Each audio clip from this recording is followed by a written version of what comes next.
안녕하세요. 저는 60대의 한 여자입니다. 제가 이렇게 컴퓨터 앞에 앉아 글을 쓰게 될 줄은 상상도 하지 못했었는데 어쩌다 보니 글을 쓰고 있네요. 파란만장한 삶을 살다 보니 이곳에라도 좀 털어놓고 싶었나 봅니다. 그럼 참 힘들었던 제 이야기를 시작해 볼게요. 가난한 집안의 맏딸로 자라 늘 부모님을 도와주려는 마음이 강했던 접니다.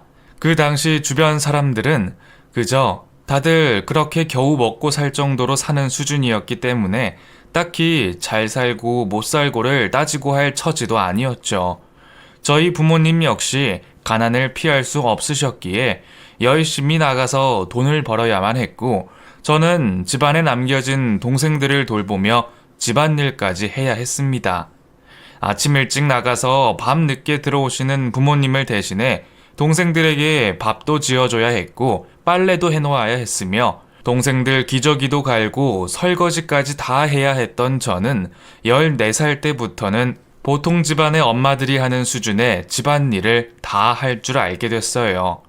사실 그때 학교에 다니고 있긴 했지만 제대로 다녔다고도 할 수 없을 정도로 학교를 자주 빠졌었고, 어떻게 겨우겨우 졸업은 했지만 고등학교에는 갈 수가 없었답니다. 동생들은 줄줄이 3명이 있었는데 아무것도 모르고 철없이 구는 행동에 제 속이 이만저만 속상한 것이 아니었죠. 하나밖에 없는 누나였지만 저를 엄마쯤으로 생각하면서 이것저것 해달라고 뻔뻔하게 말하는 행동에 저 역시도 많이 짜증이 나 있었던 것 같아요. 아, 누나, 나 옷 안 빨았어? 내일 입고 갈 거란 말이야. 왜 안 빨아? 야, 누나가 바빠서 못 빨았어. 다른 빨래도 많았잖아. 너네 밥도 지어줘야 했고. 아이씨, 그래도 그렇지. 이건 빨아야지. 왜 며칠씩이나 안 빨아놓냐고. 내일 꼭 입고 가야 된단 말이야. 뭐? 야, 임마. 누나가 못 빨 수도 있지. 그럼 네가 빨아. 이게 어디서 함부로 소리를 지르고 짜증을 내? 내가 네 옷 빨아주는 사람이냐? 어? 말해봐. 나는 맨날 니네 옷 빨고 밥 차려주는 이 집 하녀냐고. 아니 그게 아니라. 누나 왜 화를 내? 네가 말도 안 되는 소리를 하니까 화를 내지. 괜히 화를 내니? 너는 나이도 13살이나 처먹어서 아직도 누나 마음도 모르고 그저 네가 하고 싶은 것만 홀랑하고 동생들 보기 부끄럽지도 않냐 이놈아? 너는 우리 집 장남이라고. 장남이라는 놈이 아주 꼴 좋다 꼴 좋아. 아, 왜 그래 누나. 뭘 또 그렇게까지. 너 내가 말하는데 앞으로 조심해라. 내가 장녀면 너도 장남이야. 장남이면 장남답게 동생 부끄럽지 않게 행동 똑바로 해. 알았어? 철없이 구는 바로 밑에 있는 남동생에게 저는 그만 그동안 참고 있던 화가 폭발해버리고 말았습니다. 남동생은 이런 제 모습을 처음 봐서 당황한 표정을 지으며 말도 제대로 하지 못하고 버벅거리고 있었죠. 저는 하도 어린 시절부터 많은 것을 포기하고 참고만 지내고 있었기 때문에 화가 많이 쌓였던 것 같아요. 그래서 어느 정도는 참고 있다가 선을 넘는다 싶을 정도가 되면 저도 사정없이 쏘아붙여 버렸었죠. 그렇게 남동생에게 쏘아붙인 이후 남동생도 제게 절대로 함부로 하지 않게 되었답니다.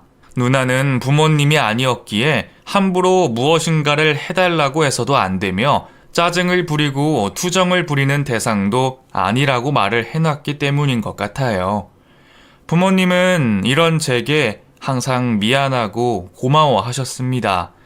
항상 집을 비우게 되면서 제게 동생들과 집안일을 맡기는 것도 미안해하셨고, 능력 없는 부모 만나 제가 하고픈 공부도 제대로 하지 못하고 있는 모습도 미안해하셨죠. 부모님은 아주 열심히 일을 하셨지만 워낙에 없이 시작한 결혼 생활이라서 그런지 6식구 먹고 사는 것만 해도 굉장히 빠듯했어요. 게다가 그 당시에는 몰랐지만 아버지의 엄마, 그러니까 제게 친할머니가 예전에 도박으로 집 문서를 날리시고 돈도 많이 가져가셨다는 사실도 알게 됐죠. 아마 부모님은 그 빚까지 갚고 계시느라 더 많이 힘든 생활을 하셨던 것 같습니다. 사정이 이렇다 보니 저는 단 한 번도 부모님께 투정 같은 것을 부려본 적도 없이 자랐어요. 남들과 똑같이 학교에 가고 싶었고 입고 싶은 옷도 있었지만 그것을 위해서 들어달라고 부탁을 할 수 있는 여건이 되지 않는다는 것은 제 스스로 너무나 잘 알고 있었기 때문이죠. 너무나 일찍 철이 들어버렸다고 할까요? 그 나이에 맞는 생활을 하며 자랐어야 했는데 그렇지 못하고 보낸 어린 시절은 지금 생각해도 너무 가슴이 아프답니다. 하지만 또 한편으로는 제가 그렇게 하지 않았다면 저희 집은 정말이지 너무나 힘들고 어려운 상황에 놓일 것 같다는 생각이 들어요. 그나마 제가 저의 삶을 포기하고 희생하면서 집안을 위해 헌신했기 때문에 동생들도 별 탈 없이 자랄 수 있었고 또 부모님이 일을 해서 먹고 살 수 있었다고 생각을 합니다. 가족이라면 그렇게 해야죠. 세상 가장 소중한 존재니까요. 그런 삶을 살아가며 저는 어느덧 중학교를 졸업하게 됐고 고등학교는 제대로 다니지 못한 채 일을 시작해야 했어요. 처음에는 미싱 공장 같은 곳에 아는 사람이 연결해줘서 들어가게 됐는데 아직 성인도 되지 않았기 때문에 정당한 일을 하고 정당한 월급은 받지 못했었습니다. 거의 미싱을 배운다는 생각을 하면서 허드렛 일을 주로 했었고 그때 공장에 계신 많은 아줌마들의 따뜻한 사랑도 받았었죠. 아이고 여기 봐봐 또 다 틀렸네. 거봐 아줌마가 서두르지 말고 천천히 하라고 했잖아. 천천히. 응? 아, 네. 죄송해요. 너무 어려운 것 같아요.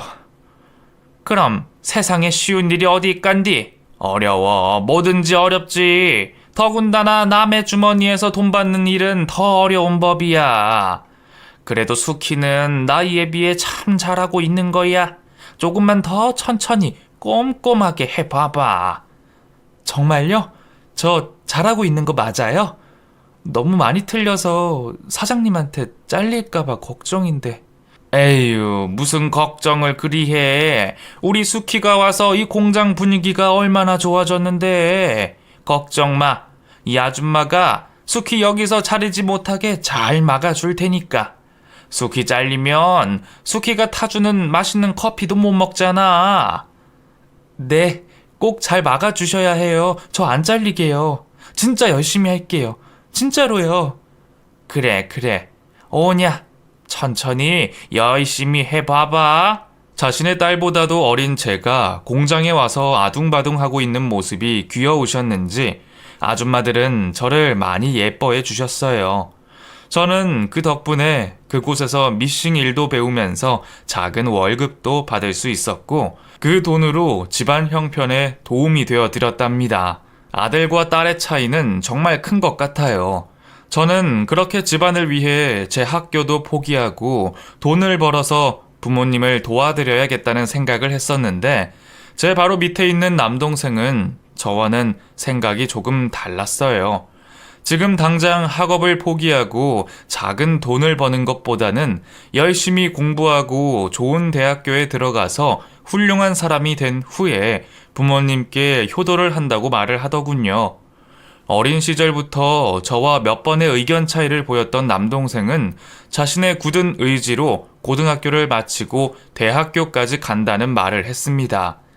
그 당시는 아빠가 건강이 좋지 않았던 터라 집에서 쉬시는 날이 많았고 엄마는 혼자 시장에 나가서 생선을 파시는 일을 하셨었는데 밑에 동생이 2명이나 더 있었던 상황에서 장남인 남동생이 대학교를 들어간다는 말을 하니 저는 솔직히 좀 화가 나더라고요.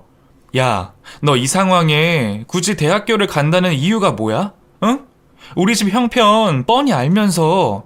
누나, 모르는 소리 마. 내가 그래도 장남으로서 대학교를 가서 잘 돼야지. 그래야 나중에 더 큰 돈도 벌고 집안에 효도도 할 수 있는 거라고. 어느 세월에 그렇게 되는 건데? 군대도 가야 하고 대학도 졸업하려면 최소한 7년 정도의 시간이 필요한데 아빠도 누워 계시고 엄마 혼자 저렇게 시장에서 생선 팔고 계시잖아.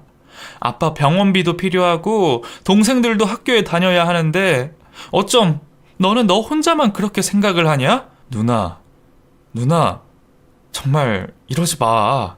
나도 누나 학교도 못 가고 공장 가서 일하는 거 안타깝게 생각해. 그렇지만 누나가 그렇게 했다고 해서 나까지 그래야 한다는 생각하지 마. 사람이 다 똑같은 건 아니라고. 난 누가 뭐래도 대학교에 들어갈 거고 졸업하고 훌륭한 사람 돼서 더 많은 돈 부모님께 가져다 드릴 거야. 저의 만류에도 불구하고 동생은 끝까지 대학교를 가고 싶다는 의견을 꺾지 않더군요. 시간이 지나도 계속해서 의지가 불타오르는 동생을 결국 이기지 못하고 엄마와 저는 결국 동생의 대학교 등록금을 마련해 주기로 했습니다. 그때가 정말 저희 집 상황이 좋지 않았을 때인데 한편으로는 동생이 원망스럽기도 했어요. 학교가 집과 멀리 떨어져 있었기에 살 집까지 구해줘야 했고 목돈이 상당히 필요했죠. 난생 처음 만져보는 그런 큰 돈을 마련하면서 저는 살짝 눈시울이 붉어질 정도였답니다. 그게 동생이 부러워서 그런 건지 화가 나서 그런 건지 확실한 마음은 알 수 없었지만 여러 가지 감정이 있었던 것 같아요. 저는 그때부터 확실한 경제관념을 세웠어야 했습니다. 동생에게 매달 들어가는 생활비를 제가 도와줘야 했기에 월급으로 받는 작은 돈을 쪼개고 또 쪼개서 계획을 세웠죠. 제게 들어가는 돈은 단 100원도 쓰지 않으려고 정말 기를 쓰고 노력했었는데 그 모습을 좋게 봐주신 공장 아주머니가 제게 어느 날 옷을 몇 벌 가져다 준 적도 있으셨답니다. 수키야, 이거 한번 봐보거라. 어머, 아줌마, 이게 뭐예요? 이거 우리 딸 사준다고 시장에 갔다가 네 생각이 나서 네 것도 사봤어. 마음에 드니? 아줌마, 뭘 이런 것까지 다.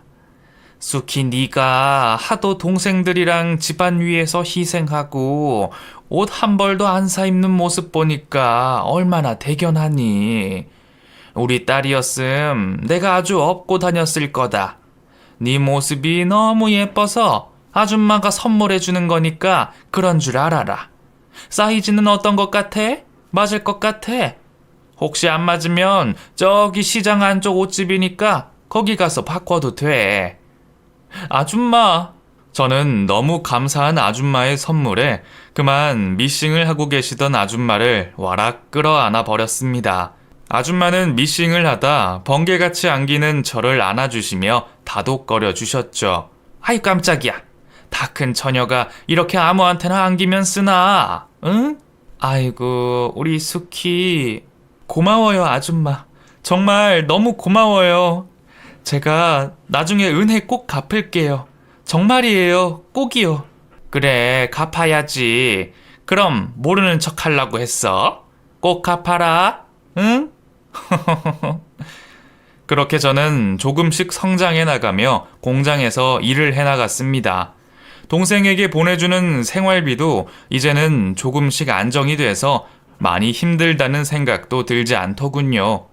그렇게 몇 년의 세월이 지났고 저는 연애 한번 해보지 못한 채 공장에서 아줌마들과 부대끼며 살아가고 있었습니다. 어느덧 제 나이는 20대 중반이 되어가고 있었고 그 사이 아버지의 병세는 많이 악화되어 있으셨죠. 저는 그때 아주 좋은 기회를 얻게 됐어요.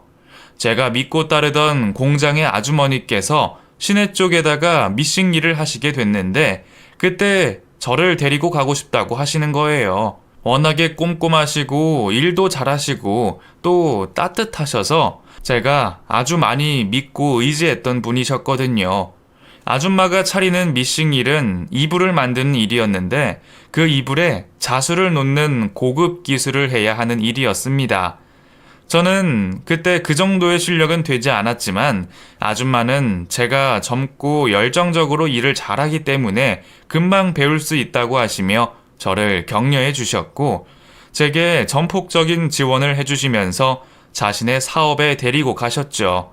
그리고 일반 미싱 공장보다 자수를 놓는 기술을 배워서 하면 앞으로 어느 공장에 가더라도 고급 기술력으로 인정받고 월급도 많이 받을 수 있다고 하셨기 때문에 저는 너무 기쁜 마음으로 따라가게 됐습니다. 정말 그곳에서의 몇 년 생활은 아주 많이 바쁘기도 했지만 아주 많이 뿌듯하기도 했던 곳이었어요. 어려운 기술도 하나씩 배워가면서 기술력으로 인정을 받으며 일을 할 수 있었거든요. 그저 공장에 처음 가서 허드렛 일을 하며 일을 배우던 생각을 하면 장족의 발전이라고 할 수 있었답니다. 그리고 그곳에서 일을 하며 한 남자를 알게 됐는데요. 그분은 저희 미싱 가게 거래처 사장님이셨는데 갑자기 아내가 죽고 나서 아이 셋을 데리고 안절부절 못하는 상황에 놓여 계신 분이셨습니다. 가게 상황이 나쁘지는 않았는데 아내분이 병중에 있었던 터라 병원비로 많은 돈을 다 써버리고 아이들을 돌보느라 일도 제대로 못해서 공장도 거의 문을 닫을 지경에 놓였었던 참 어려운 고비를 겪고 계셨죠. 가끔 아이들을 데리고 저희 미싱 가게에 오시기도 했는데 저는 그 아이들이 너무 불쌍하고 안쓰러워서 일도 제쳐놓고 아이들을 돌봐주고 밥도 먹여주면서 함께 놀아줬죠. 몇 번 그렇게 하다 보니 아이들은 저를 보러 이곳에 놀러 간다고 말을 할 정도로 저를 잘 따랐습니다. 마침 그 사장님도 어디 아이들을 맡길 곳이 없어 발만 동동 구르고 있던 사정이었는데 아이들이 저를 그렇게 찾으니 아이들 때문이라도 저희 공장에 아주 자주 오시게 됐어요. 저기 우리 애들 때문에 일도 못하고 어떡해요. 미안해서. 아니에요. 뭐 사람 일인데 어쩔 수 없죠. 그리고 아까 웬만큼 일 다 해놨어요. 사장님네 들어가는 물건도 미리 다 해놨는걸요. 아이고, 아가씨가 정말 손이 빠르시네요. 어디 보자. 와, 정말 어디 하나 오차 없이 진짜 깔끔하게 잘하셨다. 일도 잘하시고 정말 성격도 좋으시고 어떤 놈한테 시집 갈지 그 놈은 전생에 나라를 구했을 겁니다. 어머나, 아니에요. 저 그런 사람 아니에요. 그냥 평범한 여자예요. 그래서 그런지 남자친구 하나 없는걸요. 아니, 이렇게 좋은 사람이 남자친구가 없다고요? 말도 안 돼요. 인상 좋으신 사장님은 늘 제게 좋은 말씀을 해주시며 그렇게 친근해져 갔습니다. 특히나 자기 자식들인 삼형제와 제가 그렇게 잘 놀아주고 챙겨주는 모습이 너무 보기 좋다고 하시며 공장으로 가끔 전화를 걸어 저녁을 사주는 일도 많았고 또 아이들 중 한 명이 아프기라도 할 때면 제게 급하게 부탁을 하기도 했었죠. 저는 그때마다 거절하지 않고 오로지 아이들이 예쁘고 안타까워서 도움을 드렸었는데 어느새 아이들은 그런 제게 푹 빠져버려서 헤어질 때마다 울면서 헤어지기 싫다고 말을 하더라고요. 아, 싫어. 누나랑 헤어지기 싫어. 헤어지기 싫단 말이야. 누나랑 같이 있고 싶어. 아니야. 누나도 집에 가야지. 지금 시간도 많이 늦어서 집에 가야 된단다. 누나는 다음에 또 만나자. 응? 싫어. 누나랑 오늘 같이 있고 싶어. 헤어지기 싫어. 싫어. 아이들은 저와의 헤어짐이 싫다고 말을 했고 저는 그 말을 듣고 차마 발걸음을 돌릴 수가 없더라고요. 어쩔 수 없이 하룻밤을 그 사장님 댁에 가서 보내게 됐는데 정말 그때까지만 해도 그저 친절하고 자상한 사람이라는 정도로 생각을 하고 있다가 그날 밤 가슴이 콩닥거리는 것이 이상한 감정이 섞여 있다는 것을 알게 됐어요. 사장님 집은 방이 2칸에 욕실이 하나 있었는데 집이 넓지 않다 보니 옆방에서 하는 기침 소리까지 다 들렸었답니다. 그런 사장님과 바로 옆방에서 하룻밤을 보내는데 심장이 하도 쿵쾅거려서 밤새 잠을 자지 못할 정도였어요. 저도 참 미쳤지. 아무리 아이들이 안 됐다고 해도 그 집에 가서 그렇게 잠을 자는 것은 아닌데 그때 무슨 생각으로 그랬는지 모르겠어요. 남녀 관계란 한치 앞을 알 수가 없다더니 저도 모르는 사이에 그 사장님에게 마음을 빼앗겨 버리고 있었던 것 같습니다. 처음엔 이런 제 마음이 그저 잘못됐다고만 생각했어요. 무슨 큰 죄를 지은 것처럼 감정을 숨기기에만 급급했죠. 일부러 거리를 두어 보기도 했고 자주 만나지 않으려고 아이들을 봐도 대면대면하게 행동을 하기도 했었어요. 하지만 그런 이성적인 감정이 숨긴다고 숨겨지는 것이 아니기 때문에 어느샌가 저를 자식처럼 여기는 사장 아줌마가 눈치를 채고 제게 묻더군요. 우리 수키 요즘 무슨 고민 있어? 이 아줌마한테 말해봐. 엄마한테도 못 말하는 거 아줌마한테 많이 말했었잖아. 무슨 말이든 다 들어줄게. 응? 아니에요. 고민 없어요. 제가 뭐 고민할 게 있나요? 수키야, 사람의 감정은 숨긴다고 숨겨지는 게 아니란다. 괜찮으니까 지금 마음에 담아두고 있는 그 생각 다 말해봐라. 응? 사실은 박 사장님 좋아하는 것 같아요. 저 어쩌죠? 네? 어떡해요? 그래, 다 알고 있었어. 박 사장님, 나도 오랜 기간 거래해본 사장님인데 아주 좋으신 분이지. 자상하고 따뜻하고 늘 한결같으시고 또 한때는 돈도 아주 많이 벌으셔서 사람만 생각하면 너무 좋은데 애가 셋이나 딸린 호랍이라니. 아직 아가씨인 수키한테는 저희 부모님이 아시면 난리 날 텐데 저 어째요 아줌마? 수키가 내 딸 같아서 하는 말인데 수키야, 동정과 사랑을 잘 구분해야 돼. 박 사장님 아이들 보고 안타깝고 불쌍한 마음은 알겠는데 그렇다고 남의 자식 키우는 거 그거 아무나 못한다. 지금이야 남이니까 그저 다 좋지. 만약에 네가 결혼해서 그 애들 키운다고 생각해봐. 애들도 그렇고 너도 그렇고 상처만 남을 거야. 일찌감치 마음 정리하는 게. 친자식처럼 아껴주던 사장 아줌마는 제 예상대로 말씀을 하시더라고요. 하긴 제 생각도 그랬었어요. 아직 연애 경험도 없는 제가 어떻게 자식 셋이나 딸린 아저씨를 좋아한단 말입니까?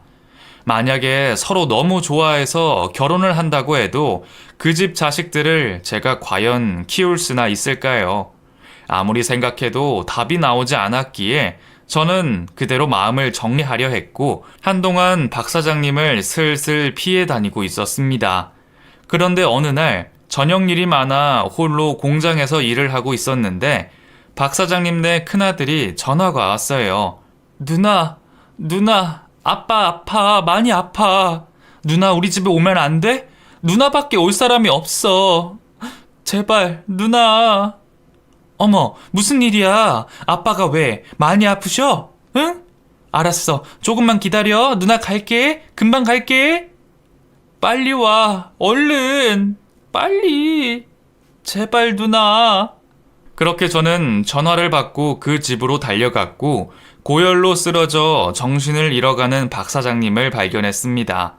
그리고 그날 밤새도록 박 사장님을 옆에서 간호해드렸고 새벽녘 잠시 잠이 들었던 사이 무언가 따뜻한 손길을 느낄 수가 있었어요. 눈을 살짝 떠봤더니 박 사장님이 제 손을 꼭 잡고 자신의 가슴 위에 올려놓고 계셨습니다. 제가 옆에서 이마에 물수건을 올려드리다가 깜빡 잠이 들어 쪼그려 잠이 들었는데 어느새 베개도 가져다 주시고 이불도 덮어주시고 그리고 제 손을 꼭 잡고 계시는 모습에 저는 그만 눈물이 왈칵 쏟아졌어요. 주체할 수 없는 눈물을 흘리고 나서 저는 더 이상 사장님에 대한 제 감정을 숨기지 않기로 결심했습니다. 사장님 역시 눈물을 흘리며 제게 미안하고 또 사랑한다는 고백을 해주셨고 그날 이후 저희는 연인으로 발전해 나갔어요. 그때 사장님 나이는 40, 저는 27이었어요. 나이 차이도 워낙에 많고 애딸린 호랍인지라 그 누구에게도 환영을 받지 못할 것이라는 사실은 불보듯 뻔했고 저와 사장님은 그저 그런 부분에 대해 기대하지 않고 무슨 일이 있어도 둘의 사랑을 포기하지 말자고 얘기했죠. 저희 부모님과 동생들은 거의 저와 연을 끊자는 식으로까지 말씀하시며 화가 단단히 나셨지만 저는 포기할 수 없었습니다. 집에서 짐을 싸서 나왔고 바로 박 사장님의 집으로 들어가 그렇게 결혼 생활은 시작됐죠. 남편이 되고 난 후에 박 사장님은 정말 너무 더 좋은 사람이 됐답니다. 아이들도 처음에는 저를 정말 잘 따랐기 때문에 그저 모든 것이 행복하게 흘러갈 줄만 알고 있었고요. 다른 사람들의 축복은 받지 못했지만 그래도 괜찮다고 생각을 했어요. 그냥 지금 제 곁에 있는 사람들만 있으면 괜찮다는 생각을 했죠. 가족들과 거의 연을 끊다시피 하고 저는 최선을 다해 아이들을 돌보며 일까지 했습니다. 남편의 사업이 좀 어려워졌던 상황이었기에 제가 격리의 일부터 시작해서 미싱하는 일까지 아주 꼼꼼하고 체계적으로 일을 도맡아 했어요. 워낙에 돈에 있어서 꼼꼼하게 생활을 했었기에 회사를 꾸려나가는 것은 그리 힘들지 않았답니다. 몸이 10개라도 모자랄 정도로 저와 남편은 일을 열심히 했고 덕분에 결혼 3년 만에 어느 정도 잃어버렸던 사업의 거래처들도 되찾았고 금전적으로 어려움을 이겨낼 수 있었죠. 그리고 그때 제 뱃속에 아기 천사도 찾아오게 됐습니다. 저는 처음에는 아이는 갖지 않고 남편의 삼형제만 잘 키울 생각을 하고 있었는데 아주 우연히 임신이 된 것이었어요. 제 배가 점점 불러오게 되면서 저를 그렇게도 잘 따르던 형제들은 이상하게 저를 점점 멀리하는 것 같이 느껴졌습니다. 누나, 뱃속에 아이 있어? 응, 그래. 너희들 동생이 생겼어. 근데 표정이 왜 그래? 안 좋아? 우리는 안 좋아. 동생한테 누나도 뺏기고 아빠도 뺏길 것 같아. 뱃속에 아이 낳지 마. 누나, 그냥 우리끼리 행복하게 살면 안 돼? 응? 그런 말이 어딨어. 이 동생이 태어나면 너희들이 가장 아껴주고 예뻐해줘야 돼. 누나랑 아빠 뺏길 걱정하지 마. 우리 삼형제는 항상 누나랑 아빠한테 가장 소중한 사람이거든. 아니야. 아니랬어. 아니라고 했어. 우리 외할머니가 아니라고 했단 말이야. 난 싫어. 싫다고. 알고 보니 외할머니가 가끔 이 집에 전화를 걸었었고 삼형제 중 큰 아이와 연락을 주고받으시며 쓸데없는 말을 많이 하셨던 것 같아요. 죽은 엄마가 화를 낸다는 둥 제가 분명히 아이를 낳으면 삼형제를 미워할 거라고 하면서 말이죠. 더욱이 아빠를 제가 빼앗아 간다는 말까지 하셨다는데 아이들을 데리고 왜 그런 말을 하셨는지 이해하기 힘들었습니다. 나중에 남편한테 들었는데 자신의 딸을 잃고 너무 속이 상해서 그런 말씀을 하셨다고 했는데 나중에 후회를 해봤자 아이들의 뇌리에 박힌 생각을 지울 수는 없더군요. 한창 예민할 나이에 아이들의 머릿속에는 이미 안 좋은 생각들이 강인하게 박혀 있었답니다. 그 당시 큰 아이가 14살이었으니까 가장 예민할 시기였을 거예요. 저의 14살 시절에도 동생이 빨래를 빨아달라는 말에 울컥해서 이 얘기 저 얘기들을 했었으니까요. 저는 그렇게 딸을 출산하게 됐고 그 후로 삼형제들과는 점점 멀어지게 됐습니다. 좋은 말로 타일러도 받고 때로는 무섭게 혼내보기도 했지만 이미 자신들의 생각이 맞다고 하면서 삐뚤어질 대로 삐뚤어진 삼형제를 이해시키기는 힘들더군요. 더욱이 남편은 엄마를 잃고 외롭고 힘들게 자란 삼형제를 그 누구보다 사랑했기 때문에 자식들에게 회초리 한번 들지 않고 소리 한번 지르지 않고 키우기를 원했었어요. 훈육을 해서 고칠 수 있는 것보다 사랑을 듬뿍 줘서 고칠 수 있는 것이 더 많다는 것을 믿고 있던 사람이었거든요. 자식들이 때로는 모진 말로 상처를 줘도 남편은 절대로 큰 소리를 낸 적이 없고 대신 속으로 혼자 눈물을 흘리며 소주를 한 잔 마신다거나 아무에게도 보여주지 않는 일기를 혼자 쓰면서 참는 것 같았습니다. 뒤늦게 얻은 늦둥이 막내딸의 애교에 남편은 정말 많이 행복해했어요. 아내라는 자리도 이렇게 든든하게 지켜지고 있고 생전 가져본 적 없는 딸도 없고 거기에 한창 어려웠던 사업도 잘 되어가고 있으니 남편은 더 이상 바랄 것이 없었죠. 항상 제게 고맙다는 말을 하며 자신의 감정을 잘 표현하던 남편이 저도 정말 좋았습니다. 여보, 모자라고 부족한 내가 감히 내가 이렇게 당신을 만나서 이런 호사를 누리게 되다니 이게 정말 꿈인지 생신지 모르겠소. 너무 고마워요, 여보. 여보, 당신이 뭐가 부족해요. 당신은 세상 가장 따뜻하고 멋진 사람이에요. 저도 당신을 만나서 너무 행복해요. 미안해요.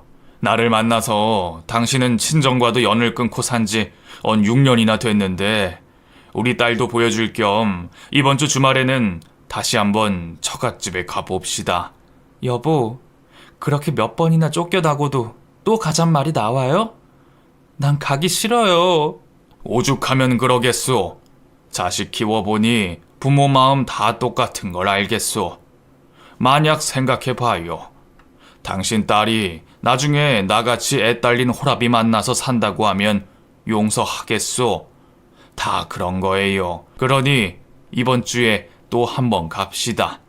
내가 고기랑 선물이랑 좀 준비할 테니 당신도 준비해요. 남편과 저는 막내딸을 안고 몇 년간 연을 끊고 살았던 친정에 다시 한번 찾아가게 됐고 딸의 얼굴을 보더니 그제서야 부모님은 마음의 문을 여시고 저희를 따뜻하게 맞이해 주셨습니다.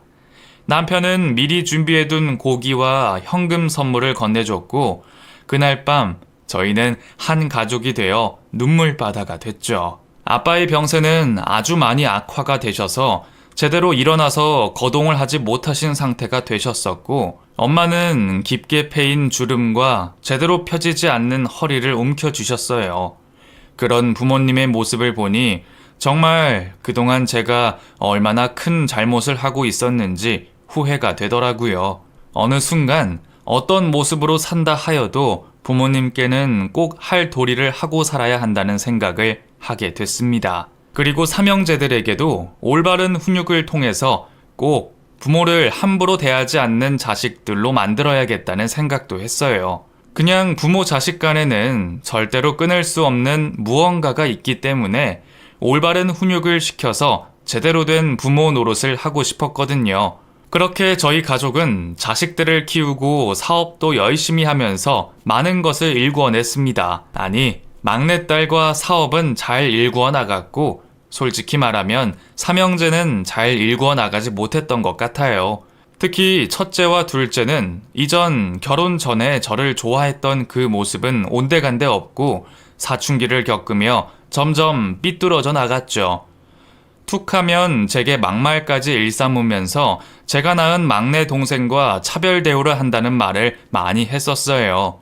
또한 제게 절대로 엄마라고 부르는 법이 없었고 오히려 자신의 엄마 제사상을 차리고 있는 제게 방에 들어가 있으라는 말도 할 정도였죠. 그렇게 자식들이 자라는 모습을 가까이에서 보면서도 남편은 좀처럼 화를 내지 않았습니다. 모든 것이 다 자신의 잘못이라는 말만 할 뿐이었죠. 여보, 내가 미안하오. 내가 자식놈들 잘못 키웠소. 다 내가 죄인이오. 왜 그런 말을 해요, 여보. 당신만의 교육 방법이 있는 거잖아요. 난 당신 의견 존중해요.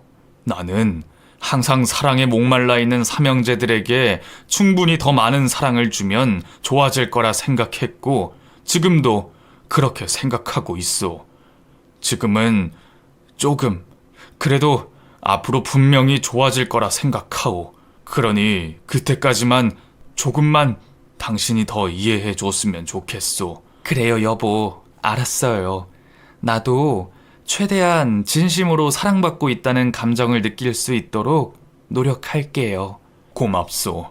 정말 당신 같은 천사가 내게 온 건 하늘의 축복인 것 같소. 사업도 이렇게 잘 되고 참 지금 모든 것이 난 너무 좋아요. 앞으로 분명히 잘 될 거요. 분명히. 남편과의 끊임없는 소통을 하며 저는 자식들을 키워나갔습니다. 삐뚤어질 대로 삐뚤어진 모습도 보면서 마음속으로 얼마나 피눈물을 흘렸는지 몰라요. 하지만 그게 전부라 생각하지 않았어요.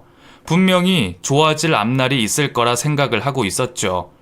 삼형제들에게 사랑을 듬뿍 주는 모습으로 저희 부부는 충분한 지원을 아끼지 않았습니다. 남편은 특히 아들들이 어디 가서 기죽지 말라고 넉넉한 용돈도 줬고 옷차림도 신발도 그리고 성인이 된 후에는 바로 승용차도 사줄 정도로 애착이 컸어요. 군대에 다녀온 아들들은 자신들이 하고 싶은 일들이 있다고 하면서 경제적인 후원을 바라더군요.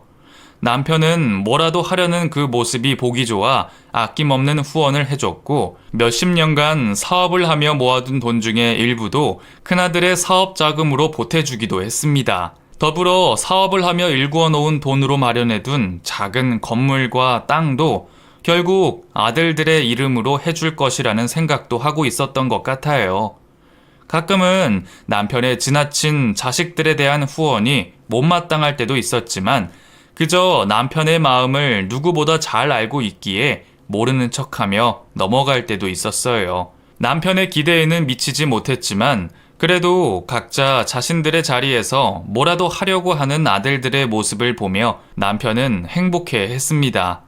그렇게 모두가 성인으로 자라났고 돈에 대한 욕심도 없이 소박했던 딸은 대학을 졸업하자마자 성실한 남자를 만나 결혼을 했어요. 딸이 결혼을 할 때도 솔직히 저희 집 상황이 여유 있다 보니 더 많이 해주고 싶었지만 아들들의 눈치가 보여 못해준 부분도 있었어요. 그걸로 또 집안이 시끄러워지는 것이 저는 너무 싫었거든요. 그렇게 작은 건물도 땅도 공장과 집도 여유 있게 갖추고 살아가던 노년의 어느 날 남편에게 예기치 못한 병이 찾아오게 된답니다. 그건 바로 뇌출혈이라는 병이었는데요. 사업이 어려운 시절 고혈압이 생겨 그 약을 오랫동안 복용하고 있었는데 대부분 혈압이 높은 사람들에게 뇌출혈이 찾아온다고 하더군요. 그때 남편의 나이가 69살 정도였는데 아직 50대였던 저로서는 청천벽력 같은 일이 아닐 수가 없었죠. 한순간 쓰러지고 나서 병원에서 수술까지 크게 마치고 난 후 남편은 예전의 모습으로 돌아올 수는 없었습니다. 미안해. 여보, 뭐가 미안해. 미안하다는 말 하지 말고 얼른 일어나요. 얼른 일어나서 지금 그 말 앞으로는 절대로 듣지 않게 해줘요. 알았어요? 알았어. 제대로 말도 하지 못하는 남편은 자리에서 일어나지도 못한 채 병원에 누워만 있었고 저는 남편의 곁을 단 한순간도 떠난 적이 없었어요.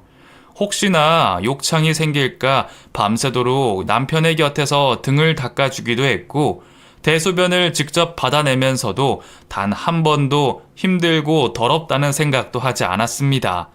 하지만 그 시간 동안 세 아들들은 거의 모습을 보이지 않았어요. 그 중에서도 장남이라는 첫째 아들놈은 회사 사정이 좋지 않다면서 병원에 있는 제게 전화를 걸어 돈을 보내달라고 하더군요. 저 돈 좀 해주세요. 아빠 통장에 돈 꽤 있죠? 뭐? 아빠 상태가 어떤지 여쭤보는 게 먼저 아니더냐? 응? 네 아버지 지금 어떤 상태인데 돈부터 물어보니? 워낙에 지극정성으로 돌봐주신 분이 옆에 떡하니 붙어 계시니까 제가 들어갈 틈이 있나요? 무소식이 희소식이죠. 암튼 일단 큰 거 한 장만 좀 부탁드려요. 아버지 통장을 제게 주셔도 되고요.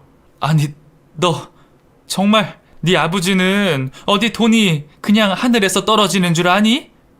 왜 그러세요? 아버지 그동안 사업 잘하셨잖아요. 큰아들한테 그 정도는 해주실 수 있죠. 안 그래요? 아버지 쓰러지지만 않으셨으면 벌써 제가 말씀드리기도 전에 해주셨을 텐데. 왜요? 아까우세요? 지금 아까워서 그러세요? 아니, 너 지금 그게 무슨 말이니? 내가 널 어떻게 키웠는데, 응? 너 정말 나한테 이럴 수는 없지. 그 어린 네가 전화와서 아빠 아프다고 제발 좀 와달라고 했던 게 엊그제 같은데 어쩜 나한테 이런 말을 하니? 지난 얘기는 그만하시고요. 몇십 년 전 얘기해서 괜히 사람 감정 동요할 필요 없잖아요. 일단 제 계좌번호 보낼게요. 전화 끊습니다. 자기 아버지가 병원에서 심각한 상태로 있는데도 휙 와서 얼굴만 한번 보고 갔을 뿐, 그 다음부터는 신경도 쓰지 않은 채 돈만 보내달라고 하는 큰아들이 저는 정말 미웠습니다. 왜 그토록 마음에 미움이 쌓였었는지 곰곰이 생각을 해보니 외할머니께서 주기적으로 삼형제에게 나쁜 말을 했던 것 같아요. 제가 아는 것은 몇 번 되지 않지만 때때로 밖에서 따로 만나 밥을 먹으면서 제가 돈을 주지 않아서 너무 힘들다는 말까지 했다고 합니다.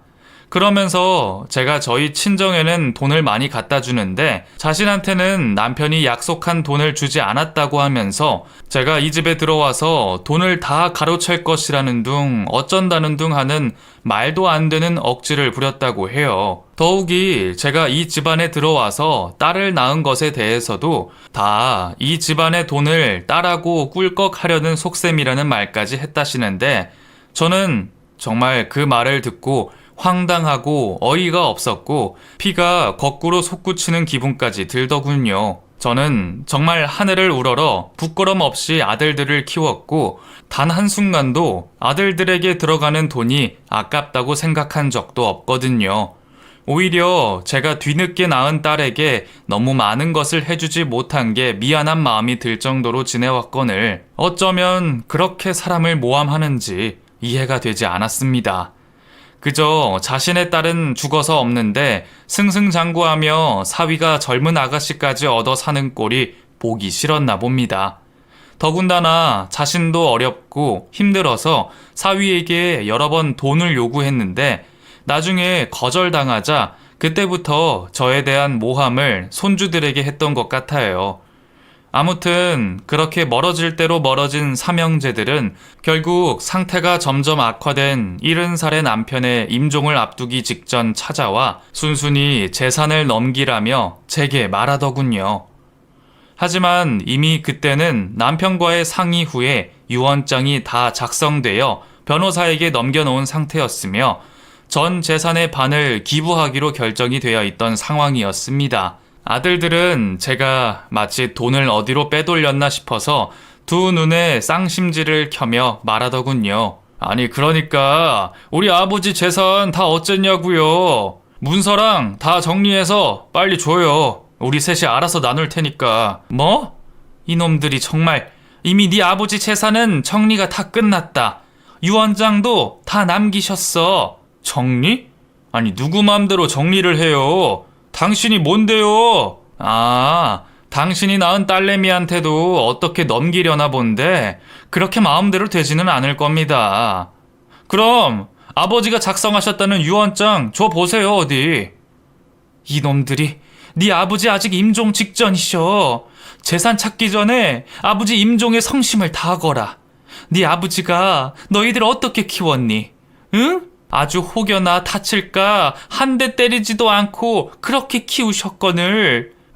진짜 얼른 유언장이나 좀 보여달라니까요. 제게 유언장을 달라며 행패를 부리는 큰아들의 성화에 못 이겨 저는 갖고 있던 유언장을 보여줬고 그 유언장의 내용이 밝혀지는 순간 자식들의 얼굴은 새파랗게 질려버렸습니다. 유언장에는 전 재산의 50%는 기관에 기부를 하는 것이었고 나머지 50%를 가지고 저와 삼형제 그리고 딸까지 딱 정확히 10%씩 나누어 갖기로 되어 있었거든요. 이 내용은 남편이 뇌출혈로 쓰러지기 직전에 저와 이미 상의를 해서 작성한 내용이랍니다. 평생을 꽃으로도 때리지 않고 키운 아들들이 정신 못 차리고 있는 모습을 보고는 자식들 사람 만든다고 그렇게 결정한 것이에요.